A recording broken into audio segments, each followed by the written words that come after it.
1-4, their worst start since '07. After the game, Rex Ryan apologized to the fans that they may have left. His exact words. Stephen A., let's talk about responsibility. Who's the most responsible in that loss?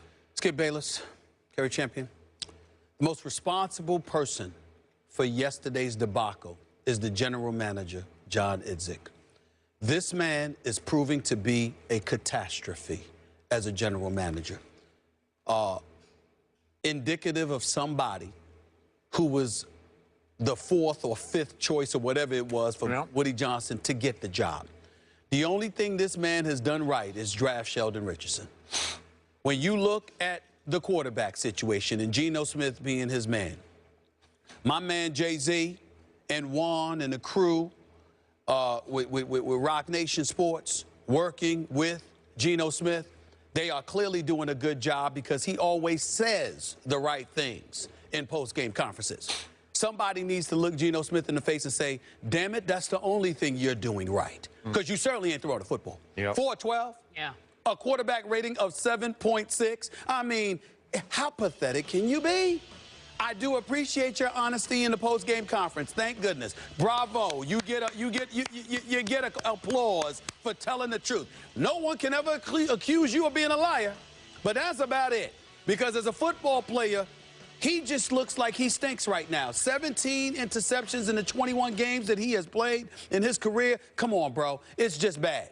When you look at Michael Vick, damn it, you ain't much better. And you know how much I love Vick. I mean, you coming in the second half, 8 for 19. You ain't doing much anyway. And by the way, they're talking about you in practice. I mean, they're talking about how you're not producing the practice, Michael Vick. Look it up. Find out who it is, because it's not pleasant, okay? And then we come on the field and we see what he's doing. You got to step it up. You got to be better. He's better than this. I don't know if Geno is, but I know Michael Vick's better than that. But it doesn't look that way. The Jets' defense, obviously, you look at Rex Ryan. This is supposed to be what you do, but the San Diego Chargers convert 9 to 10 third downs in the first half.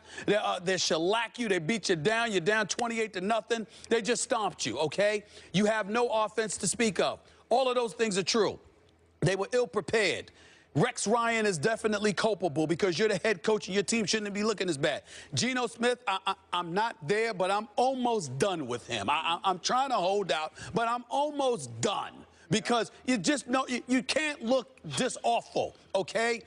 But the reason why I'm not completely done and I'm still holding out hope for him and I'm holding out hope for Rex Ryan is because I have no hope in John Idzik. He is supposed to be a capologist, a cap specialist. That was supposed to be his M.O. You had $20 million in cap space, more like $24 million. You got cornerbacks that were out there, and Dominique Rodgers-Cromartie, and the list goes on, Werner and Revis and others. You missed out on everybody. You let Dominique Rodgers-Cromartie end up in the same building. You didn't grab him. You tried to lowball him, and then when the Giants made an offer, you came in at the last minute. You didn't get that done.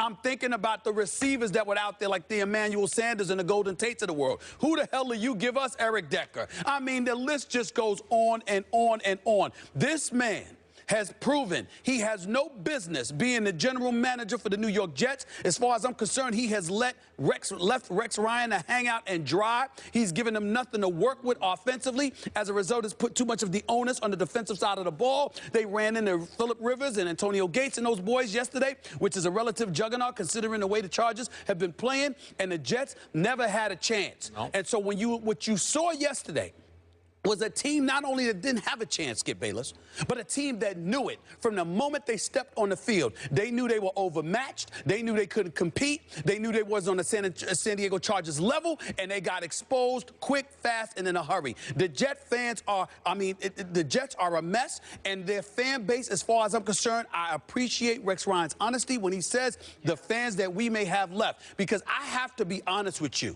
I have gotten to the point where, as a native New Yorker with 98.7 FM in New York being the flagship station for the New York Jets, I'm at the point where I think the Jets should be paying the station. I mean, they got a lot of damn nerves to be as awful and as inept as they are. The Jets are a national disgrace because year after year after year, they continue to screw over their fans by not giving them what they deserve. New York Jets fans deserve better than this. Native New Yorkers and transplanters deserve better than the product that they've given us. They are a disgrace and an embarrassment, and to me, it starts with Woody Johnson, and it has trickled down to the ineptitude of Mr. John Idzik, a GM who has no business being a GM because he doesn't appear to know what the hell he's doing. Because when you got that much money in cap space, and this is the talent that you give the New York Jets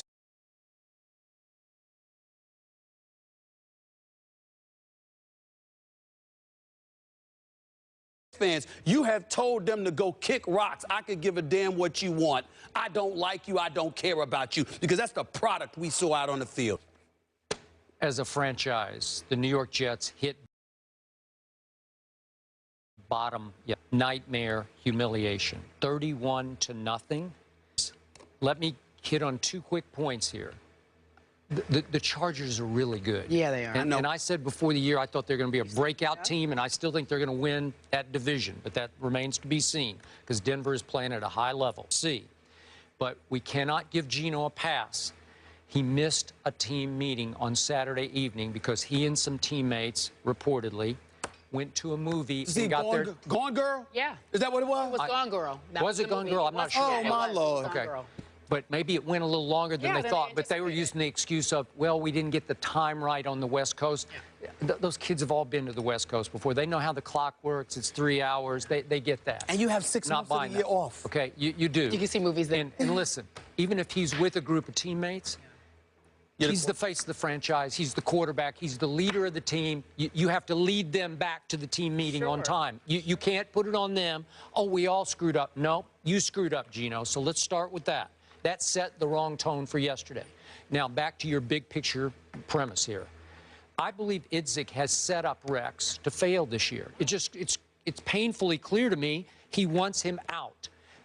The owner still loves him some Rex, I assume. Isn't that what we... you know what, Skip? I don't know. Yeah. And the reason I don't know is because if you love Rex so much, why didn't you just make him the coach and the de facto GM? Could have. No, why ahead of Idzik, who has no experience as the general manager? So Idzik obviously drafted Geno, and I'm going to assume that Idzik ordered Rex to start Geno from the start this year. Is that fair to assume? To stick with Geno? We can assume that. All right. And then he goes out and gets Eric Decker. Neither of us big fans of Eric Decker. And obviously Eric Decker had a hamstring yesterday, so he couldn't even play yesterday. And as you point out, he did nothing to shore up the cornerback position. And that's what Rex has to have cornerbacks or the defense doesn't work. At all. You know, they blitz. They need corners who can cover. Rex is going to lose games badly if he doesn't have some cornerbacks, and yesterday he had next to nothing at cornerback. And they let some kid, remember, San Diego's lost 3 running backs. They're down to their 4th-string running back, this kid Oliver from the University of Buffalo, and he runs wild. Like a superstar. He goes for 182. What is that about? Well, that's just, the defense has just quit on you, Rex Ryan.